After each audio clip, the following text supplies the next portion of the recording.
fighting for 6th position. Two Grand Prix drivers really knowing their business, getting at it very, very hard. Emerson's obviously going to press Denny pretty hard. He's going into those corners well. The car's spinning. The rear wheels have locked. He's going off the road. He's gone up the back, very close to the crowd. He's back on. My goodness. Oh, a car can stand that. He must have damaged something. He's getting back onto the road, though. The car looks good. He's accelerating away. He may be all right.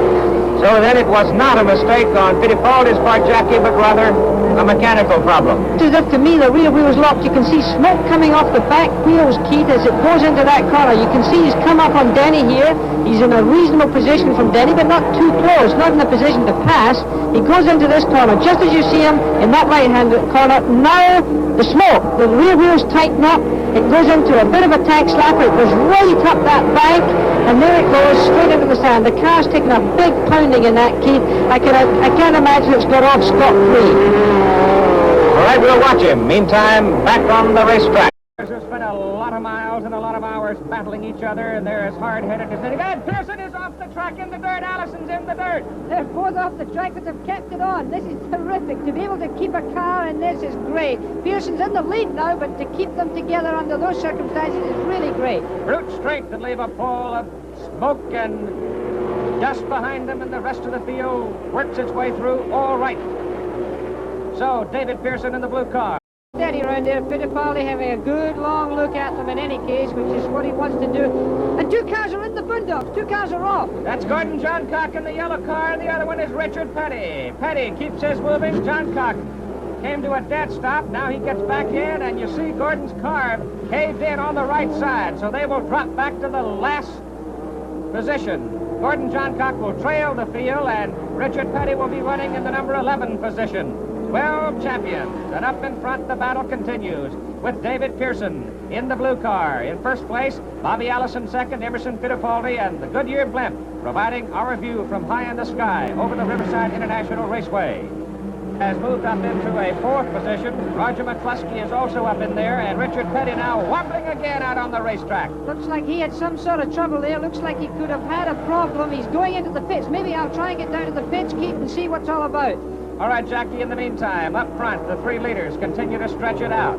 Pearson, Allison, and Fittipaldi. George Fulmer coming along there. Down in the pits with Richard Petty, here's Jackie. Johncock ran into him and going over. And the battle goes on between the two stock car drivers. It is Bobby Allison getting out of shape, and Pearson goes back into the lead.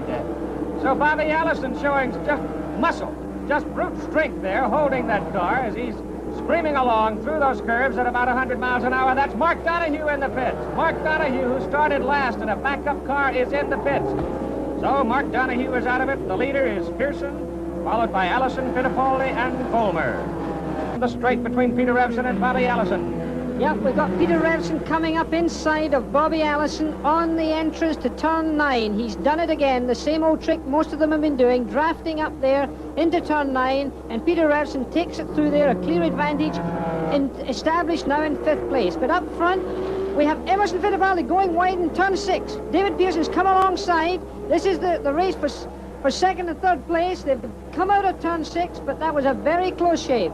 Jackie, they're going to go into turn number 7, which is a very difficult part of the course. They're going very hard, and they're wheel to wheel, and Fittipaldi loses it for a moment, bangs into Pearson. Fittipaldi is off the track. Pearson hangs on, and David is in 2nd place. Emerson with a problem in the dirt.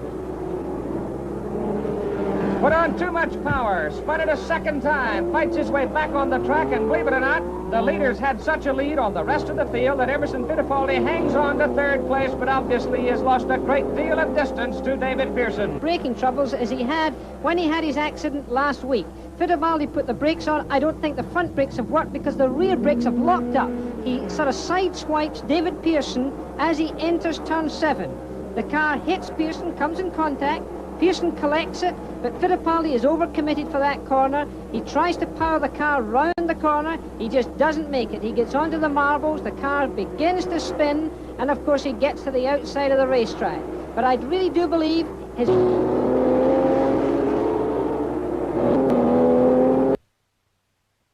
And George Fulmer of Arcadia, California, representing SCCA Road Racing, has a huge lead over 2nd place David Pearson, Emerson Fittipaldi farther back in 3rd place, Peter Revson has slipped past A.J. Foyt to run fourth now. A.J. is running fifth. Bobby Unser got past Bobby Allison. He is in sixth place. Allison running seventh. Denny Holm is eighth. A lap down, Richard Petty and Gordon Johncock, Roger McCluskey and Mark Donohue are watching from the sidelines. They are out of the race. But George Fulmer has driven himself a heck of a car race. Here you see David Pearson way back there in second place, and the white car just coming around in view is Emerson Fittipaldi. What a wonderful race George Fulmer's had. He's had a great day. Mind you, he's had a lot of experience in this kind of motor car.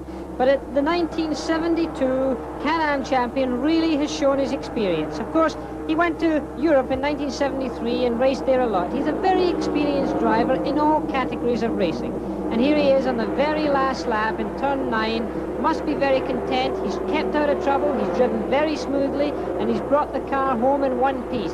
A very happy man. This is a very important race for him. He's picking up points that he desperately needs, and he comes up to the finish line to take the checkered flag for first position. And we have that fight for fourth place continuing as A.J. Foyt in the green car on the left takes a run at Peter Revson in the red car on the right. Fourth place and a lot of points at stake right here, and Peter shuts the door on him and shuts him out. So David Pearson in the blue car here comes along for second place. Emerson Fittipaldi in the white car finishes third. Peter Revson will take fourth. A.J. Foyt will finish in fifth position. And he will be followed then by Bobby Unser, Bobby Allison, Dennis Holm, Gordon Johncock, Richard Petty. Roger McCluskey and Mark Donohue then will trail the field as they went out of it. We had 10 cars running at the finish. And David Pearson in the right place at the right time nips George Fulmer and moves up, and here he comes past McCluskey. McCluskey's off the track again. Is he going to nip Fulmer? No, George got by him, and McCluskey's off the track again. So Roger really having some trouble keeping that sick machine of his on the racetrack. Mark Donohue is the leader. We'll be back in just a moment. Roger McCluskey pulling into the pits. Could be that Roger McCluskey is through for this race. If so, he is eliminated. He's the first man to be eliminated from the International Race of Champions. The turn and loses ground to David Pearson. So as Richard Petty gets out of his car and leaves the International Race of Champions, Emerson Fittipaldi almost made a very big mistake. You know the race is over here for Richard Petty because the hood is up, the engine is sick, he's unbuckled, and the racing is done for Richard. Bobby Allison has cooked an engine, apparently. That much smoke blowing out of the back of his car should take him out of it. So we've got 8 cars running with Mark Donohue, Denny Hall, Bobby Unser. David Pearson continues in 4th, and Emerson Fittipaldi running in 5th. George Fulmer go past A.J. Foyt. Richard Petty is in the pits.